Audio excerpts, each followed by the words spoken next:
आदरणीय अध्यक्ष महोदय, पिछले 15 सालों के अंदर 2006-07 से लेकर 2020-21 तक 15 सालों के अंदर जो एमसीडी को एकीकृत एमसीडी और बाद में तीनों एमसीडी को अलग अलग करने के बाद जो निधि दी गई है उसका डिटेल इसके साथ चार्ट बना के दी गई है। पूरी की पूरी चार्ट पढ़ना तो बड़ा काफ़ी लंबा हो जाएगा मुझे लगता है। दिल्ली सरकार के शहरी विकास विभाग द्वारा 2006-07 से लेकर 2011-12 की अवधि के दौरान एकीकृत एमसीडी को जारी निधियों का विवरण, इसके अंदर हर चीज़ इकट्ठी है। बाद में हमने 3 हिस्सों में करके दिया है।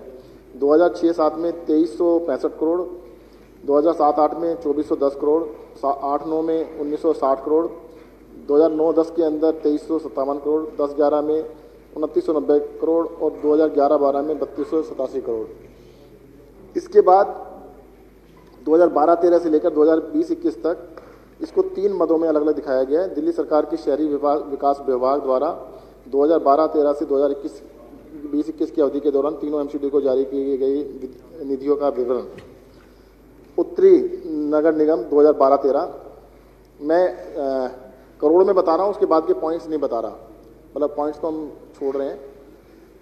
तो 12-13 में उत्तरी नगर निगम को 1685 करोड़, पूर्वी को 942 करोड़, दक्षिणी को 1233 करोड़, 13-14 में 1493 करोड़, पूर्वी उत्तरी नगर निगम को पूर्वी को 734 करोड़, दक्षिणी को 1200 करोड़। 2014-15 में उत्तर नगर निगम को 1317 करोड़, पूर्वी को 720 करोड़, दक्षिणी को 1174 करोड़। 15-16 में 1559 करोड़ उत्तरी नगर निगम, 950 पूर्वी नगर निगम और 1153 दक्षिणी नगर निगम। 16-17 में सर बहुत लंबा बातचीत ना करें प्लीज। कई पेज का है, इसको पढ़ने में लगता है 15-20 मिनट लगेंगे। इसको पढ़ा हुआ समझा जाए, मैंने पत्र दिया।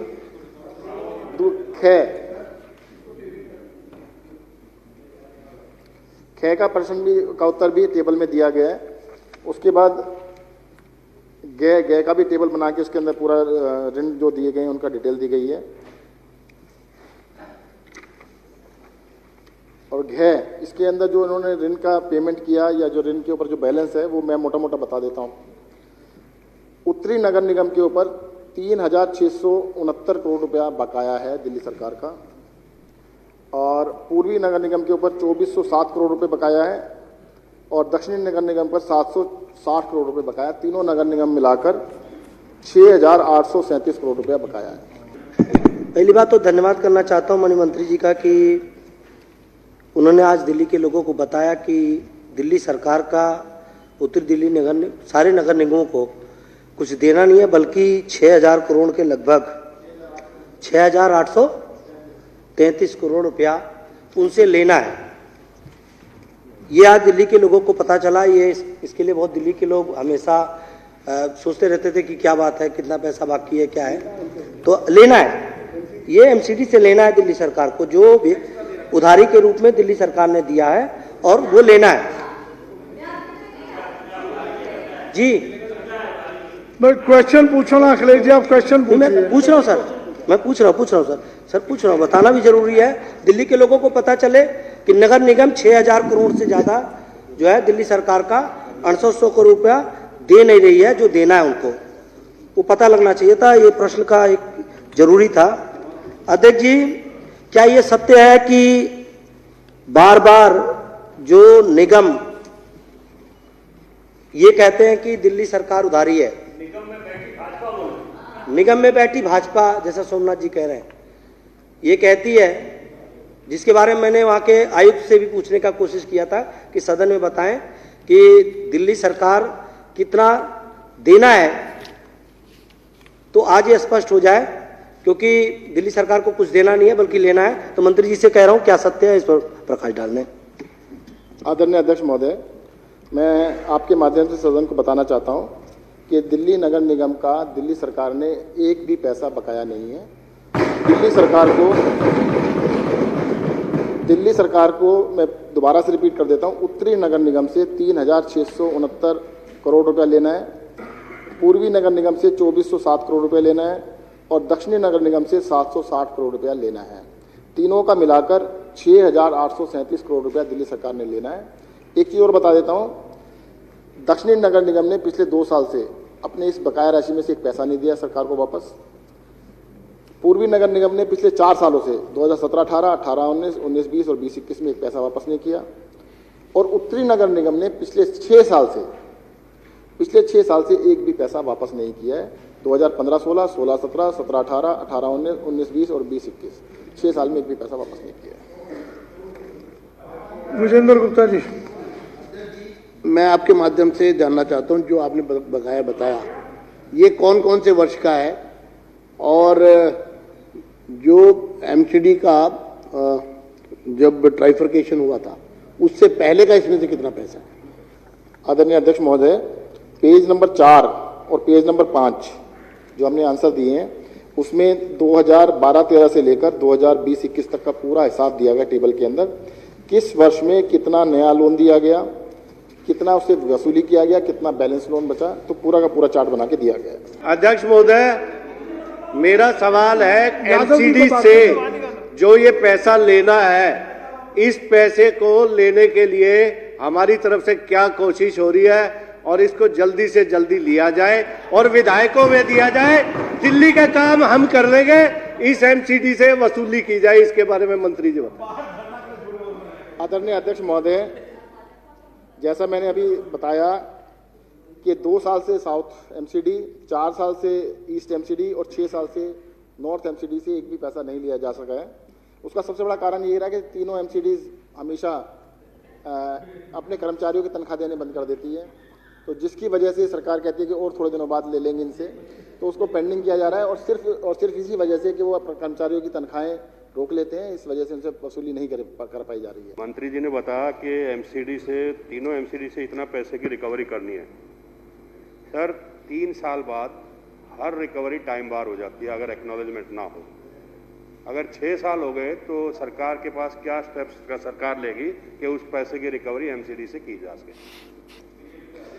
नहीं, देखिएगा, मैं इसमें सदन को बता देना चाहता हूं कि ये पैसा हमें उनसे वापस लेने की जरूरत नहीं, हम काट सकते हैं, जो पैसा देते हैं उसमें से काट सकते हैं, और हम हर साल पूरा हिसाब उनसे देते हैं साल के अंत में कि भाई कितना पैसा आपसे लेना है। तीनों एमसीडीज का अकाउंट इज सेटल करने में कोई इश्यू नहीं है। जैसा कि मैंने अभी माननीय सदस्यों को बताया कि सिर्फ और सिर्फ एक ही कारण है कि ये तनख्वाहें भी नहीं देते हैं, तो उस वजह से हमने कहा कि ऋण की वसूली हमने पोस्टपोन की है, और ये माननीय मुख्यमंत्री जी के द्वारा बार बार इसको वसूली को कहा है। मेरा तो अपना पर्सनल ओपिनियन था कि भाई जो दे रखा वापस लेना चाहिए, फिर भी उन्होंने कहा कि भाई अभी इसको क्योंकि तनख्वाहें नहीं दे पा रहे हैं इसलिए डिले किया गया है। आदरणीय अध्यक्ष जी, मैं आपके माध्यम से माननीय मंत्री जी से निवेदन करूंगा कि प्रश्न संख्या 24 का उत्तर दें। प्रश्न संख्या 24 का उत्तर निम्न प्रकार है कि उत्तरी नगर निगम ने कहा है जी हाँ, परंतु जून 2021 तक का वेतन दिया जा चुका है। साउथ एमसीडी ने कहा है जून 21 तक के वेतन का भुगतान किया जा चुका है, वेतन के भुगतान का कोई विलंब नहीं है। पूर्वी नगर निगम ने कहा है कि सफाई कर्मचारियों को अब तक 2021 तक का वेतन दिया जा चुका है, जबकि एरियर का भुगतान निगम की में निधि की अल्पता के कारण वर्ष 2013 से लंबित है। क्या यह सत्य है कि सेवानिवृत्त कर्मचारियों को उनके पेंशन संबंधी लाभ जारी करने में भी काफ़ी समय लग रहा है? उत्तरी नगर निगम जी हाँ, सेवानिवृत्त कर्मचारियों को मई 2021 तक की पेंशन का भुगतान किया गया है। दक्षिणी नगर निगम पेंशन का भुगतान जून 2021 तक किया जा चुका है। ग्रेच्युटी और कमोटेशन का भुगतान जनवरी 2021 से पेंडिंग है। ईस्ट एमसीडी सेवानिवृत्त कर्मचारियों के अंतिम लाभांश का भुगतान दिसंबर माह तक किया जा चुका है, दिसंबर 2020 तक किया जा चुका है। वह पेंशन का भुगतान मई 2021 तक कर दिया गया है। इस संबंध में होने वाले विलंब का कारण क्या है? उत्तरी नगर निगम वित्तीय संकट के कारण भुगतान करने में विलंब हो रहा है। दक्षिण नगर निगम इस समय फंड की कमी के दौर से गुजर रहा है। निगम का इस समय आंतरिक राजस्व में काफ़ी भारी गिरावट है। ग्रांटिंग एंड बेसिक असाइनमेंट में भी काफ़ी कमी आई है। पूर्वी नगर निगम एरियर व सेवानिवृत्त लाभांशों में विलंब का मुख्य कारण चौथी वित्तीय आयोग की सिफारिशों के अनुसार पूर्वी नगर निगम को अनुदान न देने की वजह से व कोरोना महामारी के मद्देनजर आंतरिक आय की भारी कमी है। उत्तरी नगर निगम कर्मचारियों को देय राशि का नियमित रूप से भुगतान करने के लिए व अपनी आय बढ़ाने के लिए निगम ने कई परियोजनाओं को कार्यान्वित करने हेतु कार्यवाही शुरू की है तथा फंड जारी करने के लिए देश सरकार से पत्र व्यवहार किया जा रहा है। दक्षिणी नगर निगम दक्षिणी दिल्ली नगर निगम वेतन के भुगतान के लिए अपने राजस्व का उपयोग कर रहा है तथा जरूरी देनदारी का भुगतान वेतन के भुगतान के बाद किया जाता है। पूर्वी दिल्ली नगर निगम वर्तमान में सफाई कर्मचारियों के वेतन समय अनुसार भुगतान किया जा रहा है, परंतु एरिया में अन्य व्यय पर्याप्त अनुदान में आंतरिक आय में बढ़ोतरी पर आश्रित है और इसके लिए अथक प्रयास किया जा रहा है। आदरणीय अध्यक्ष जी, मैं ये पूछना चाह रहा था कि अभी जो इसमें जून का बताया गया है, कुछ लोगों ने मुझे बताया कि अभी तो मई की भी उनको जो वेतन मई का भी वेतन नहीं मिला। दूसरा मैंने एक सवाल किया था कि जो व्यक्ति रिटायर हो जाता है, जो अपने जीवन के 30-40 साल उत्तरी दिल्ली नगर निगम या दक्षिणी दिल्ली नगर निगम या पूर्वी दिल्ली नगर निगम को दे रहा है, अपना जीवन पूरा जीवन उनको दे रहा है, और रिटायरमेंट होने के बाद उसका जो पैसा है उसको सही समय पे अभी तक नहीं मिल पा रहा। कभी बीच में कहीं उसकी बेटी की शादी है तो बीच में पैसा नहीं मिल पा रहा। तो मैं माननीय मंत्री जी से पूछना चाहता हूँ कि ऐसा क्यों हो पा रहा है। आदरणीय अध्यक्ष महोदय, पहले तो मैं बता दूं कि तीनों नगर निगम ने लिखित में दिया है कि वो जून 2021 तक का वेतन की पेमेंट कर चुके हैं। दूसरी बात, जहाँ तक पेंशन का सवाल है, उत्तरी नगर निगम ने मई तक दे दी है, दक्षिणी नगर निगम ने जून तक दे दी है और पूर्वी नगर निगम ने मई तक दे दी है। तो इनका ये जवाब देना है कि भाई हो सकता है कि इन्होंने मई जून की ना मिली हो, 2 नगर निगम ने जून की पेंशन नहीं दी है, एक ने जून तक की दे दी है। और मैं आपके जानकारी में भी बताना चाहता हूँ कि अभी दिल्ली सरकार ने अभी रिसेंटली 293 करोड़ रुपया एडवांस भी दिया है एमसीडी को इनकी पेमेंट करने के लिए कि आप जल्द से जल्द पेमेंट कर दीजिएगा। और जैसा कि उन्होंने अपने जवाब में पहले ही बताया कि एमसीडी वित्तीय संकट के अंदर लगातार गुजर रही है और उसकी वजह से वो देने में असमर्थ है। मान लिया कि जो एमसीडी है वित्तीय संकट से गुजर रही है, लेकिन उसमें उस बेचारे गरीब व्यक्ति का क्या कसूर है? क्योंकि जब रिटायरमेंट हो गया उसके बाद भी उसको पैसा नहीं मिल पा रहा, वो परेशान है। तो कम से कम जो लोग रिटायर हो गए उनको तो पैसा मिलना चाहिए। मैं माननीय सदस्य की इस बात से सहमत हूँ कि भाई जो रिटायर हुए उनको पेंशन समय से मिलनी चाहिए और जो देय बनता है वो तुरंत मिलना चाहिए, बिल्कुल सहमति है।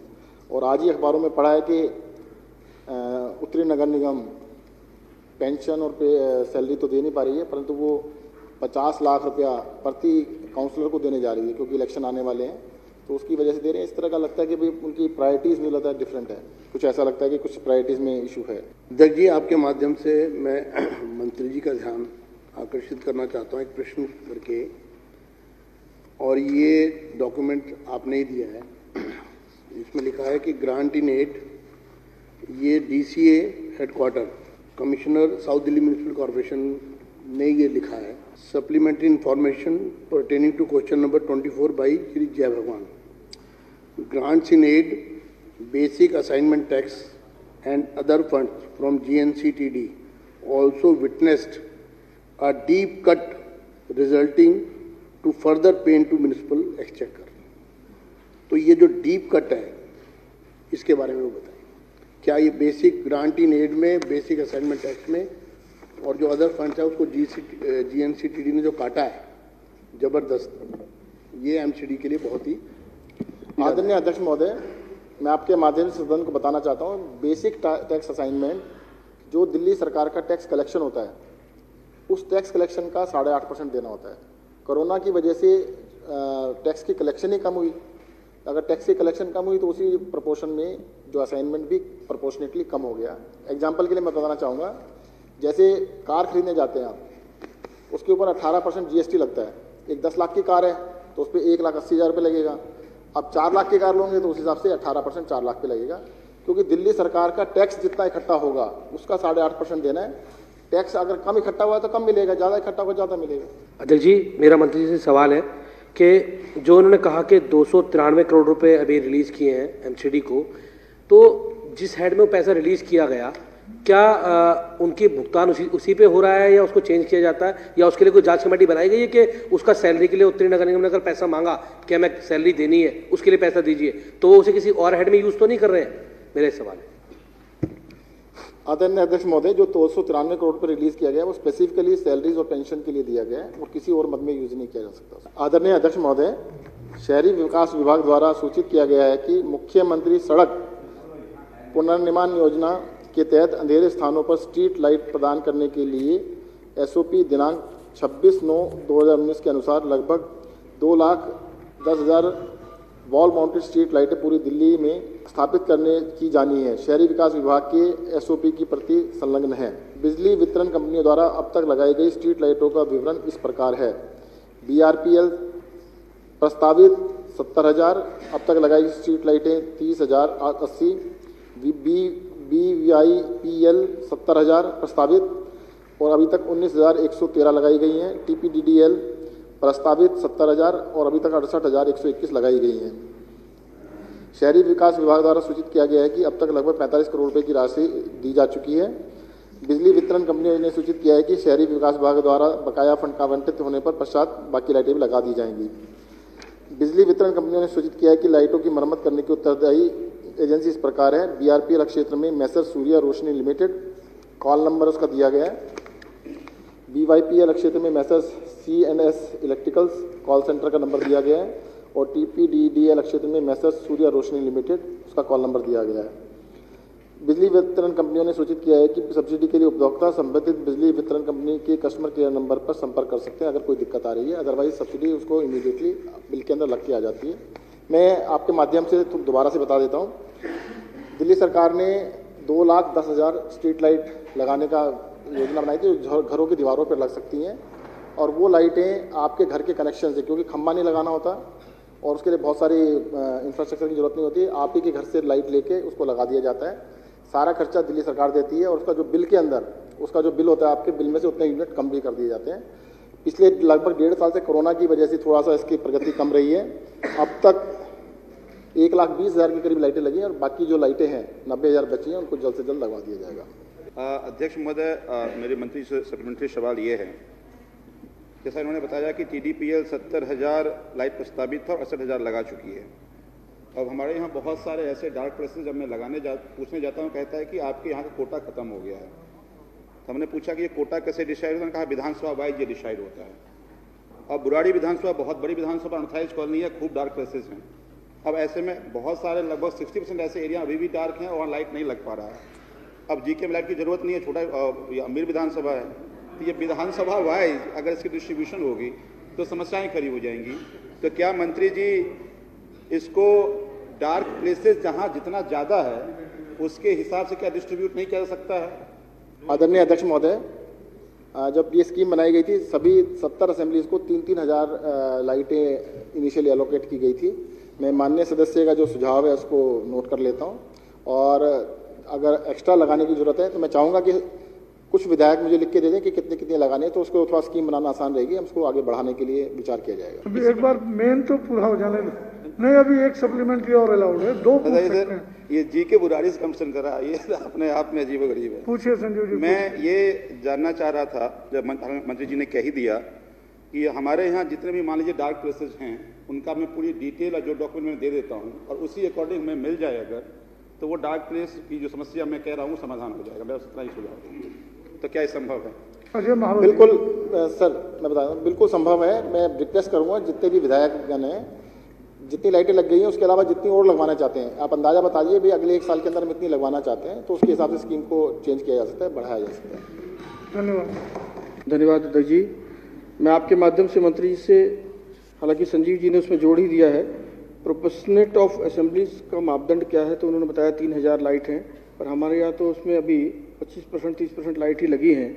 तो हमारी असेंबली पर भी प्रोपोर्शनेट जो हो, हमने डार्क प्लेसेस के उनको पॉइंट्स भी दे रखे हैं, तो उसको जल्दी लगवा दिया जाए। और सब्सिडी के बारे में जो प्रश्न लगा है इसमें, तो उसमें बहुत सारे ऐसे लोग हैं मेरी विधानसभा में भी जिनको सब्सिडी नहीं मिल रही है और कस्टमर केयर पे फ़ोन करने के बाद भी उनको कोई रिस्पांस नहीं मिलता है। तो उसके आगे क्या समाधान का कदम है, इसके लिए मैं मंत्री जी से जानना चाहूँगा। धन्यवाद। आदरणीय अध्यक्ष महोदय, पहली बात तो जो लाइटें लगाने का है, जैसा अभी संजीव झा जी ने बोला कि कई सारे MLA हैं जो 3-3 हज़ार लगवा चुके हैं। ये तो थोड़ा प्रोएक्टिवली MLA को अपना इसमें रोल निभाना पड़ेगा कि वो जो लिस्ट बना के देते हैं डिस्कॉम्स को देते हैं और डिस्कॉम्स वाले लगाने में देर नहीं करते हैं। हाँ, पिछले 1.5 साल से जरूर जब से कोरोना चल रहा है उसकी वजह से थोड़ा डिले हुआ है, और उससे पहले बहुत सारे MLAs ने काफ़ी लाइटें लगवाई हैं। आप 1,20,000 लग चुकी हैं और संजीव जी ने खुद कहा उनकी 3,000 कंप्लीट हो गई, कईयों की 3,000 कंप्लीट हो चुकी हैं। और जहाँ तक कस्टमर केयर, अगर आपको इसमें ऐसी कोई लिस्ट है तो आप के नंबर देकर कि भाई ये इसका मोबाइल कनेक्शन नंबर है, आप पूरी लिस्ट बनाकर मुझे भेज दीजिएगा, हम बिल्कुल करा देंगे उसको। सौरभ जी नहीं भाई, देखिए अब बाद में सोच रहे प्लीज, नहीं अब नहीं, मैंने नोट किया, मैं 3 से ज्यादा नहीं। सौरभ जी देखिए, मैं मंत्री जी का ध्यान जो है एक छोटी सी त्रुटि हुई है उसकी तरफ दिलाना चाहता हूं कि ये तीनों जो डिस्कॉम्स हैं, इन तीनों को इन्होंने 70-70 हजार लाइटें दे दी हैं, मगर हर डिस्कॉम के अंदर कितनी असेंबलीज आती हैं वो बराबर नहीं है। तो उस कारण ये हो रहा है कि जो हमारा राजधानी वाला जो डिस्कॉम है वहां पे पर असेंबली जो है कम आ रहा है, हमारा जो कोटा है, और कुछ जगह ज्यादा आ रहा है। तो मंत्री जी हिसाब किताब में बहुत पक्के हैं, उनकी नजर में ये बात आई नहीं होगी। तो मैं सिर्फ उनसे जवाब और एक वादा चाहता हूं अपने छोटे भाइयों के लिए कि भाई ये आप बराबर दे दें, जो गरीब हो अमीर हो सबको दें। देखिएगा मैं तुम किधर हो? ये तो गरीब सुदामा है। आदरणीय अध्यक्ष महोदय, मैं सभी विधायकों को, माननीय विधायकों को आश्वासन देना चाहता हूँ, 3000 लाइटें आपके क्षेत्र में, 3000 तक का तो कोई इशू है ही नहीं। 3000 आप लगवा लीजिएगा, कहीं भी लगवा लीजिएगा, 3000 का कोई इशू नहीं है। अभी देखो दूसरी बात बताता हूँ, पहला पार्ट हो गया, 3000 लगवा दी जाएंगी, आप उससे हर विधानसभा में, मंत्री जी को जवाब तो देने दो एक बार प्लीज। हर विधानसभा में 3000 लगाने में कोई आपत्ति नहीं है, आप लगवा लीजिएगा, उसके लिए जिम्मेदारी हमारी, हम लगवा देंगे। दूसरी बात, आप जो ज्यादा लगवाना चाहते हैं उसमें क्योंकि कारण क्या है कि ऐसी भी जगहें हैं कि वहां पे 3000 लग ही नहीं सकती, जैसे कई जगह पर है 3000 लगवा ही नहीं सकते हैं। अभी देखो BYPL ने सिर्फ 19,000 लगाई है, तो वहां पे लगी नहीं सकती। इससे क्या होगा कि मेरे को पता लग जाए, आप लिख के दे दीजिए कि मेरे को कितनी और लगवानी है, इसको दोबारा से स्कीम को रीमोडिफाई करके जो भी करना वो कर देंगे, आगे का भी विचार किया जाएगा। ऋषिराज जी, हम आपको अलग से कर लेंगे ना। ऋतुराज जी सर, मोटी मोटी बात आ गई है। मैं फिर से एक बात कहना चाहता हूँ कि दिल्ली में 70 कॉन्स्टिट्यूएंसीज हैं जरूर, लेकिन 70 को आप बराबर नजर से नहीं देख सकते हैं, क्योंकि कुछ डेवलप है, कुछ डेवलपिंग के। तो गड्ढा, सर मैं वही कह रहा हूँ, गड्ढा और खाई के बीच में कंपैरिजन नहीं किया जा सकता है। गड्ढा भरना आसान है, खाई भरने में बहुत वक्त लगता है। तो उसको जब आप देखें तो उस चीज को हमेशा ध्यान रखें। किराड़ी बुराड़ी जैसे क्षेत्र जहां पर 10,000 लाइट भी कम पड़ेगा, वहां पर 3000 से काम नहीं चलेगा। बस इतनी सी बात कहना है। अध्यक्ष महोदय, मैं फिर से रिपीट करना चाहता हूं कि ये 3000 लाइटें हमने सबको कह दिया लगवा लीजिएगा, एक्स्ट्रा का असेसमेंट करके आप हमें बता दीजिएगा कि ताकि सरकार को स्कीम बनाना आसान है। देखो तब बनाई गई थी जल्दी में, हमने कहा भी सबको 3000 दे देते हैं। अब अगर ये स्कीम उस टाइम पे काफी लोगों से बात की, उसमें सहमति नहीं थी बहुत सारे सदस्यों की, कहते हैं स्कीम अच्छी नहीं, पर बनने के बाद सभी खुश हैं, बहुत ही अच्छी स्कीम है और जितने भी थे बता दीजिए। अंतिम जनरल जी, मंत्री जी ने बार बार आश्वासन दिया है कि 3000 स्ट्रीट लाइट पर विधानसभा है। लास्ट वीक ही रिव्यू किया है, हमारे यहाँ BRPL है सप्लायर, पावर सप्लायर, तो वो कह रहे हैं जी हमारे पास 30 विधानसभाएं लगती है तो 2200 से ज्यादा लाइट नहीं दे सकते आपको, और 2200 में भी हमें पीछे से 1000 लाइट लगाने की भी डायरेक्शन है। तो उस पर आप देख लें मंत्री जी, लाइट की रिक्वायरमेंट है, पर कंपनी कह रही है साफ तौर पर कि 1000 की डायरेक्शन है और आउटर लिमिट 2200 की है, 3000 नहीं आ रही। मैं अभी सदन को फिर से आश्वासन देना चाहूंगा कि 3000 का जो भी इशू आपके पास रहा है, सभी का मैं स्टैंडर्ड दे दूंगा ऑर्डर कि 3000 तक कोई दिक्कत ना हो। जो मेरा प्रश्न है वो सदन के समक्ष है और मंत्री जी उसका। आदरणीय अध्यक्ष महोदय, प्रश्न संख्या 26 का उत्तर निम्न प्रकार है कि बिजली वितरण कंपनियों ने सूचित किया है कि प्रिवेंटिव रखरखाव के दौरान नियमित रूप से बिजली की तारों का ड्रेसिंग किया जाता है। बिजली की तारें जो कि मानव जीवन के लिए खतरनाक हैं, उनको हटाने के लिए ऊर्जा विभाग की नीति, जिसे मंत्री परिषद द्वारा निर्णय संख्या 2604 दिनांक 31/7/18 द्वारा अनुमोदित किया गया है, नीति की प्रतिलिपि संलग्न है। ऊर्जा विभाग में मानव जीवन के लिए खतरनाक 11 kV के बियर कंडक्टर को इंसुलेटेड कंडक्टर में बदलने की नीति विचाराधीन है। मंत्रिपरिषद के निर्णय संख्या 2604 दिनांक 31/7/18 द्वारा अनुमोदित उपरोक्त नीति लो टेंशन वाली बिजली की तारों को संबंधित में भी लागू है। उपरोक्तानुसार उपरोक्तानुसार दिल्ली विद्युत विनियामक आयोग और दिल्ली वितरण कंपनियों ने सूचित किया है कि बिजली के कनेक्शन DERC आपूर्ति संहिता और प्रदर्शन मानक विनियम 2017 के विनियम 10 और 11 के प्रावधानों के अनुसार जारी किए जाते हैं। निरीक्षण करने पर यदि DRC आपूर्ति संहिता और प्रदर्शन मानक विनियम 2017 की विनियम 11(2)(4) में निर्दिष्ट शर्तों का उल्लंघन पाया जाता है तो बिजली वितरण कंपनी लोड को मंजूरी नहीं देती है। इसकी प्रति ख पर संलग्न है। भवन व विद्युत नेटवर्क के बीच न्यूनतम दूरी केंद्रीय विद्युत प्राधिकरण सुरक्षा और विद्युत आपूर्ति के संबंध उपाय विनियम 2010 द्वारा समय समय पर संशोधित नियम 60 और 61 में निर्दिष्ट की गई है प्रतिलिपि संलग्न है। 6. बिजली वितरण कंपनियों ने सूचित किया है कि संबंधित विषय पर दिल्ली विद्युत विनियामक आयोग और केंद्रीय विद्युत प्राधिकरण के प्रावधानों को मानने के लिए बाध्य है, उपरोक्तानुसार लागू नहीं होता। मैं आपके माध्यम से मंत्री जी से जानना चाहूँगा, जो खा के में रिप्लाई किया गया है, ऊर्जा विभाग ने मानव जीवन के लिए खतरनाक 11 kV के बेअसर कंडक्टर को इंसुलेटेड कंडक्टर में बदलने की नीति विचाराधीन है। तो ये कब तक, क्योंकि 31 जुलाई 2018 को ये कैबिनेट में इसको अप्रूव भी कर दिया गया है नीति को, और अब इस नीति के अनुसार जो विचाराधीन है आगे की कार्रवाई ये कब तक हो जाएगी, क्योंकि इस पर ये बहुत आवश्यक है इंसुलेटेड कंडक्टर लगाना। और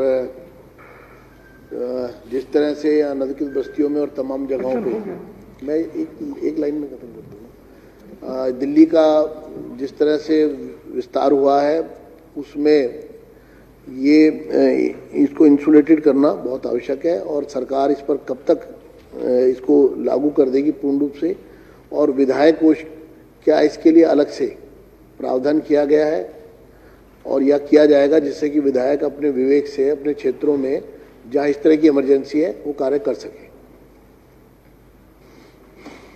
आदरणीय अध्यक्ष महोदय, जो बिजली के बेयर कंडक्टर्स हैं, जो नंगी तारें हैं, अभी तक उनको अंडरग्राउंड करने का ही प्रोविजन चल रहा था। तो पीछे सजेशन आया था कि सब जगह पर उनको तारों को बदलने में क्या होता है कि अंडरग्राउंड लेने सड़क के अंदर से लेके जाते हैं, फिर MCD का एक इशू आता है कि MCD वाले उसमें परमिशन नहीं देते हैं, बहुत सारे चार्जेस मांगते हैं।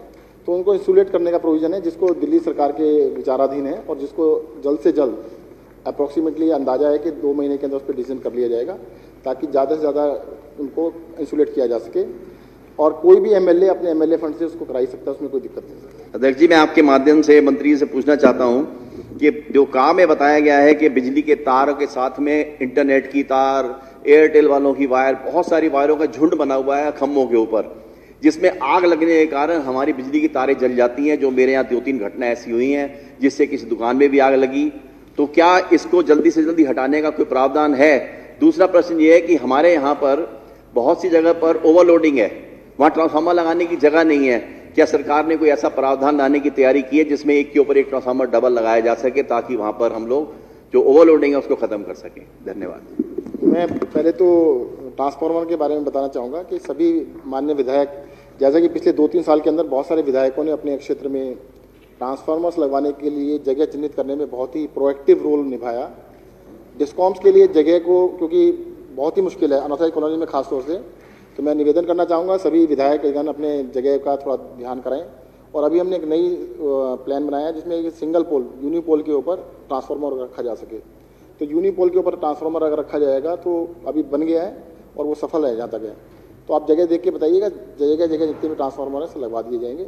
एक के ऊपर दूसरा ट्रांसफार्मर लगवाने में मुझे लगता है वो इकट्ठा लोड एक जगह हो जाता है, फिर तारें लंबी हो जाती हैं।